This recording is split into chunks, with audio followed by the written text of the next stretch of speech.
Hello students, question number 14 from JEE Main 2023, 10th April, shift 2. The question is the statement, negation of this whole statement क्या होगा ये बताना है हमें, ये किसके इक्विवेलेंट होगा। तो नेगेशन तो बाहर ही रहने देते हैं, इसको हम लोग अगर सिंप्लीफाई करें अंदर वाले एक्सप्रेशन को, तो यहाँ पर P का इंटरसेक्शन विद दिस स्टेटमेंट ले लेंगे। और उससे भी पहले हम लोग इसको एक्सपैंड कर लेते हैं। यहाँ पर नेगेशन इसको ओपन कर लेते हैं, तो यहाँ पर देखो क्या आएगा। ये हो जाएगा कि P और नेगेशन ऑफ P और नेगेशन ऑफ Q हो जाएगा। ये कुछ इस तरीके से स्टेटमेंट आ जाएगा। अब मैं यहाँ पर इसको लिखूँगा नेगेशन ऑफ P और नॉट P आएगा एक स्टेटमेंट, और P और नॉट Q आएगा। कुछ इस तरीके से ये स्टेटमेंट आएगा मेरे पास, P और नॉट Q कुछ इस तरीके से आ जाएगा। अब ध्यान से देखा जाए तो ये स्टेटमेंट जो है वो ऑलवेज ट्रू स्टेटमेंट है।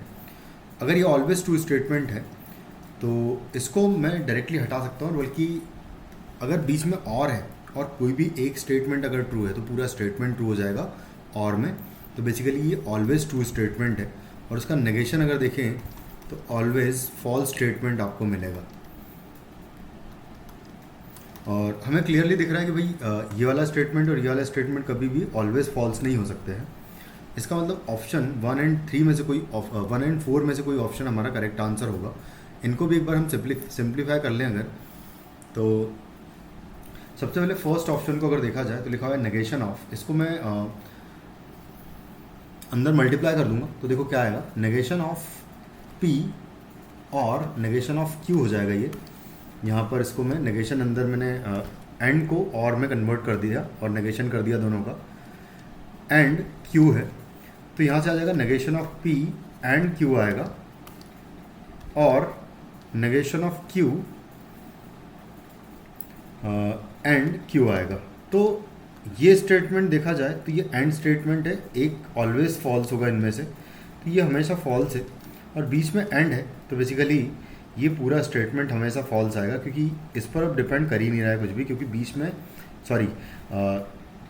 यहाँ पर पूरा डिपेंड करेगा बेसिकली इसी स्टेटमेंट पर, क्योंकि ये तो ऑलवेज फॉल्स है।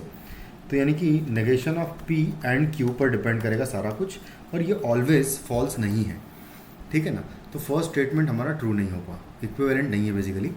फोर्थ स्टेटमेंट को हम लोग चेक करेंगे सिमिलर पैटर्न में।